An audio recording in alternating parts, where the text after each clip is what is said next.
ยកំពុងតែកសាងសំណុំរឿងឯកសារនិងភាពស្របច្បាប់របស់ថៃក្នុងការយកត្រួតត្រាដែនអធិបតេយ្យរបស់កម្ពុជាដោយស្របច្បាប់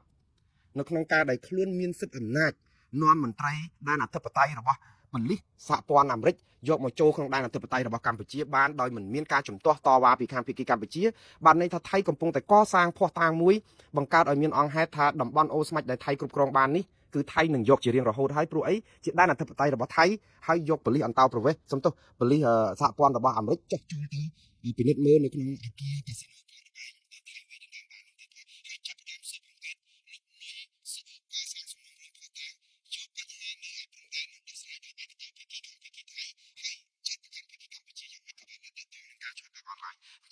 អនឡាញចឹងរូបភាពមានពីរទី1គឺរំលោភដែនអធិបតេយ្យរបស់កម្ពុជាយ៉ាងបំពានទី2គឺចង់បញ្ជាក់ប្រាប់ថាថៃគឺគេគ្រប់គ្រងតំបន់នោះបានទាំងស្រុងដោយកម្ពុជាមិនមានចំណែកណាមួយនៅក្នុងការនិយាយអីទាំងអស់ព្រោះអីយើងបានព្រមឲ្យគេគ្រប់គ្រងកន្លែងណាកន្លែងហ្នឹងហើយយើងអត់ប្តឹងទៅតុលាការយុត្តិធម៌អន្តរជាតិឬតុលាការព្រហ្មទណ្ឌអន្តរជាតិដើម្បីទាមទារទីតាំងឬដីទាំងអស់នេះទេក្នុងពេលជាមួយគ្នានេះគឺថៃចាប់ផ្ដើមលាបពណ៌ឬក៏ថាលាបពណ៌ក៏បានដែរគឺចាប់ផ្ដើមឲ្យពិភពលោកមើលឃើញអំពីឋាននរកអវជ័យរបស់កម្ពុជាតាក់ទងនឹងការឆបោកអនឡាញព្រោះអីនៅមជ្ឈមណ្ឌលអូស្មាច់នេះកាស៊ីណូអូស្មាច់នេះគឺជាមជ្ឈមណ្ឌលបនលបែងយ៉ាងកក្រើកមានមនុស្សរាប់ម៉ឺននាក់ដែលជាជនប្រព្រឹត្តដែលស៊ីឈ្នួលនៅក្នុងការឆបោកអនឡាញហើយមិនមែនជារឿងដំបូងទេបងប្អូនតិចថាភ្ញាក់ផ្អើលថាអូស្អីអូស្មាច់ហ្នឹងរឿងហ្នឹងទៅកើតឡើងនៅពេលដែលមានថៃបាញ់ផ្លោងដាក់ហ្នឹងទៅមិនមែនទេគឺរឿងនេះគឺមានរឿងយូរហើយរឿងតំបន់កាស៊ីណូអូស្មាច់នេះគឺមាននៅក្នុងបញ្ជីខ្មៅរបស់សហរដ្ឋអាមេរិកតាំងពីមកអញ្ចឹងបានថៃចាប់ផ្ដើមភ្ជាប់អាមេរិកឲ្យចូលរួមនៅក្នុងនេះដោយសារគេអាចនឹងយកលេសមួយទៀតគឺអាមេរិកកាលពីខែកញ្ញាឆ្នាំ2024គឺថ្ងៃទី12រដ្ឋាភិបាលអាមេរិកបានដាក់ទណ្ឌកម្មអ្នកអង្គការលីយ៉ុងផាត់ដែលជាសមាជិកព្រឹទ្ធសភាគណៈបកប្រជាជនកម្ពុជាសប្តាហ៍នេះហើយដែលមានសញ្ជាតិថៃផងគឺផាត់សុផាផាហ្នឹងប៉ុន្តែសញ្ជាតិថៃហ្នឹងត្រូវបានលោកអនុទិនច័ន្ទវរៈគុលហ្នឹងដកបាត់ទៅហើយគឺបញ្ជាឲ្យខាងក្រសួងអន្តោប្រវេសន៍និងក្រសួងការបរទេសថៃដកនៅពេលដែលចោទប្រកាន់លោកលីយ៉ុងផាត់ពីការឆបោកអនឡាញយ៉ាងរង្គាលនៅតំបន់អូស្មាច់និងទីផ្សេងហើយអាការចោទប្រកាន់របស់ថៃដកសញ្ជាតិរបស់ថៃនេះធ្វើក្រោយអាមេរិកទេអាមេរិកបានដកសំទោសអាមេរិកបានថ្កោលទោសលោកលីយ៉ុងផាត់នេះច្រើនករណីមែនទែនតាក់ទងនឹងការឆបោកនិងការជួញដូរមនុស្សការធ្វើទរណកម្មនៅតំបន់អូស្មាច់ហ្នឹងហើយរហូតដល់បង្កក់ទ្រព្យសម្បត្តិរហូតដល់ហាមឃាត់ក្រុមហ៊ុនលោកលីយ៉ុងផាត់យ៉ាងតិចក៏6ក្រុមហ៊ុនដែរដោយទាំងសន្តាគារផ្ទះសំណាក់បនលបែងទាំងនៅកោះកុងទាំងនៅអូស្មាច់ទាំងនៅទីផ្សេងទៀតអីច្រើនសន្ធឹកទៀតផងក៏ប៉ុន្តែតាំងពីចំណាត់ការរបស់អាមេរិកកាលពីខែកញ្ញាឆ្នាំ2024ហ្នឹងមកកម្ពុជាអត់មានចាត់ការអីលោកលីយ៉ុងផាត់សូម្បីតែបន្តិចរឿងលោកលីយ៉ុងផាត់នេះកម្ពុជាអត់ចាត់ការដោយសារតែអាមេរិកអត់អាចបង្កក់ទ្រព្យសម្បត្តិអីទាំងអស់របស់លោកលីយ៉ុងផាត់នៅក្នុងប្រព័ន្ធហិរញ្ញវត្ថុអាមេរិកដោយសារអីលោកលីយ៉ុងផាត់អត់មានលំហូរសាច់ប្រាក់នៅក្នុងប្រព័ន្ធហិរញ្ញវត្ថុអាមេរិកច្រើនអាចនឹងអ្នកជំនួញគេដឹងខ្លួនច្បាស់ដែលកិច្ចការមួយចំនួនគេមិនអាចទៅឲ្យជាប់ផងអញ្ចឹងឬក៏យ៉ាងម៉េចតែផ្ទុយទៅវិញលោកចិនស៊ីដោយសារតែគាត់រកស៊ីរបស់ឈ្មោះបែបអនឡាញមួយដែលប្រើប្រព័ន្ធឈ្មោះបែបដែលទាញលុយវិនិយោគនៅក្នុងគេហៅរូបិយវត្ថុ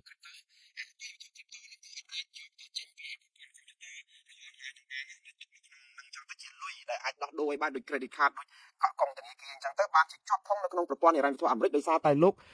ចិនស៊ីហ្នឹងគឺបណ្ដាញរបស់គាត់ហ្នឹងគឺឆបោកប្រជាពលរដ្ឋអាមេរិករាប់ម៉ឺននាក់នៅក្នុងប្រព័ន្ធហិរញ្ញវត្ថុអាមេរិកដូច្នេះហើយបានជាគេអាចបង្កក់ទ្រព្យសម្បត្ត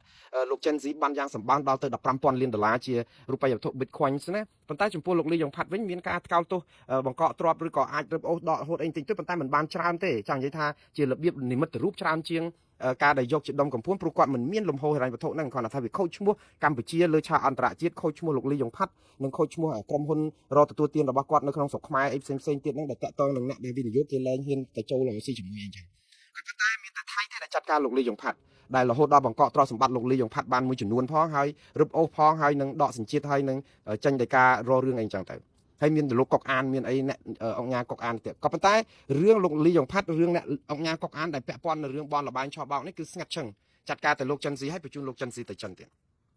ខ្ញុំនឹងនិយាយរឿងនេះអំពីមតិរបស់អ្នកច្បាប់ពីរឿងការបង្ក្រាបការឆបោកអនឡាញហ្នឹងថាតើវាពាក់ព័ន្ធគ្នាបែបម៉េចមានប្រសិទ្ធយ៉ាងភាពយ៉ាងម៉េចនៅពេលដែលកម្ពុជាធ្វើដូច្នេះតែឥឡូវវិលមករឿងអូស្មាច់វិញពេលថាថៃខ្ញុំមិនទាន់និយាយថាថៃពិតជានាំមន្ត្រី FBI ទៅខាងអូស្មាច់ហ្នឹងឬក៏តំបន់កាស៊ីណូអូស្មាច់ដែលពួកគេគ្រប់គ្រងបានហ្នឹងថាជារឿងពិត 100% យ៉ាងណាទេព្រោះអីយើងអត់ទាន់មានប្រតិកម្មពីខាងភាគីកម្ពុជាហើយកម្ពុជាដែលថៃក៏ត្រូវតែចាត់ស្គាល់តាមតាមមួយហើយនៅតតចង់ស្គាល់ព័ត៌មានថៃនៅខាងសុទ្ធឬក៏ Nation Thailand នឹងថាជាព័ត៌មានមិនពិតទេបើសិនជារឿងថាមួយទៀត គឺត្រូវតវ៉ាជាកំណត់ទូតថាមិនអាចនាំមន្ត្រី FBI អាមេរិកដែលជាដែនសមត្ថកិច្ចរបស់ប្រទេសមួយចូលមកក្នុងដែនសមត្ថកិច្ចនៅក្នុងរឿងជំនួសរបស់កម្ពុជាដែលទាន់ដោះស្រាយបានទេ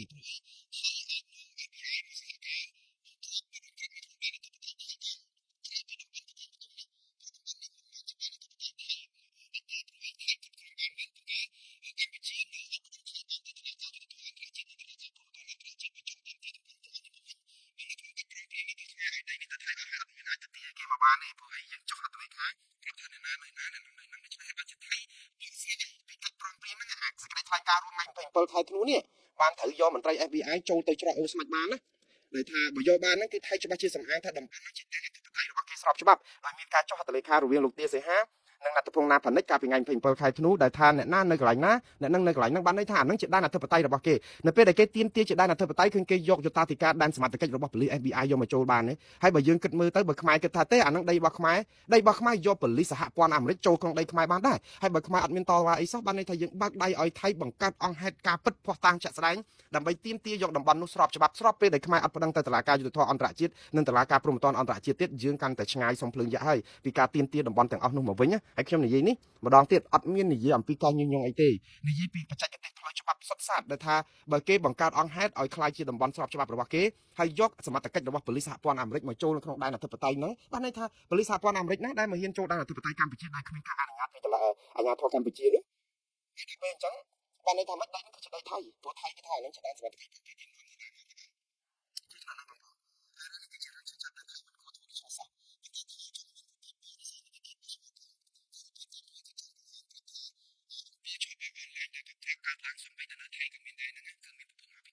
ថៃគឺស៊ីបាស្វាស៊ីបាយលៀបមាត់ពពែយើងនិយាយចឹងចោះថាថៃខូចតែឆ្លាត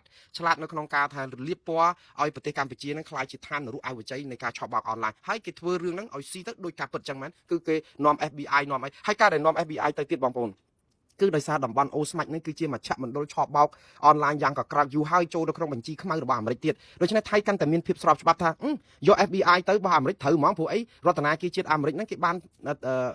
ណែដាក់ទណ្ឌកម្មអ្នកអង្គការលីយ៉ុងផាត់តាក់ទងនឹងកាស៊ីណូនៅតំបន់ហ្នឹងដែរអីអញ្ចឹងឡាក់ដូច្នេះគេមានគេថាគេភ័ស្តុតាងគេហ្នឹងគឺដាក់មកគឺស៊ីគ្នាឈឹបអញ្ចឹងមកហើយយើងអត់មានការតវ៉ាអត់មានបកាយអីទាំងអស់តាក់ទងនៅក្នុងតំបន់នេះព្រោះអីយើងមិនអាចទៅគ្រប់គ្រងអ្វីដែលថៃកំពុងតែធ្វើទេព្រោះថៃកំពុងតែកសាងតំបន់នេះឲ្យคล้ายទៅជាដីស្របច្បាប់យុត្តាធិការស្របច្បាប់ដែនសមត្ថកិច្ចស្របច្បាប់របស់ថៃហើយបើយើងប្រើយន្តការចរចាហ្នឹងគឺយើងនឹងឲ្យដីថៃនឹងដីខ្មែរទៅថៃទាំងអស់ជានិច្ចនិរន្តរ៍ហើយអានេះគឺជារឿងដែលថៃគេកំពុងធ្វើរឿងនយោបាយមួយ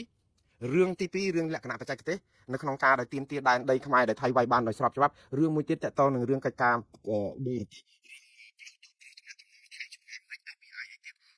កាឡាគ្នាធ្វើឲ្យពិភពលោកមើលមកខ្មែរខ្មៅកខ្វក់ថៃគេយកឈ្នះរហូតដោយសារតែគេគិតថាគេទេជាតួឯកនៅក្នុងការបង្ក្រាបអ្វីៗសពបែបយ៉ាងបនលបែងអនឡាញហ្នឹងដែរនេះរឿងនេះឲ្យដែលខ្ញុំគិតថាតែយើងចាំមើលថាតើកម្ពុជានឹងចេញប្រតិកម្មយ៉ាងម៉េចពីរឿង FBI ទៅច្រកអូស្មាច់ខ្ញុំជឿថាកម្ពុជាដាច់ខាត 100% ត្រូវតែជំទាស់រឿងវត្តមានរបស់ FBI នៅក្នុងដែនដីអូស្មាច់ខ្ញុំដឹងថាមិនមែនជារឿងស្រួលទេតែជំទាស់គេនោះថៃគេនឹងប្រកែកមកវិញថាអត់មានរឿងអីតាក់ទងនឹងកម្ពុជាទៅខាត់មន្ត្រី FBI ឬមន្ត្រីប៉ូលីសសហព័ន្ធប្រទេសណាចូលទៅក្នុងដែនអធិបតេយ្យតំបន់អូស្មាច់ដែលថៃដណ្ដើមបានទេព្រោះអីនៅក្នុងកិច្ចព្រមព្រៀងម្ដងទៀតសេចក្តីប្រកាសរួមយើងចែង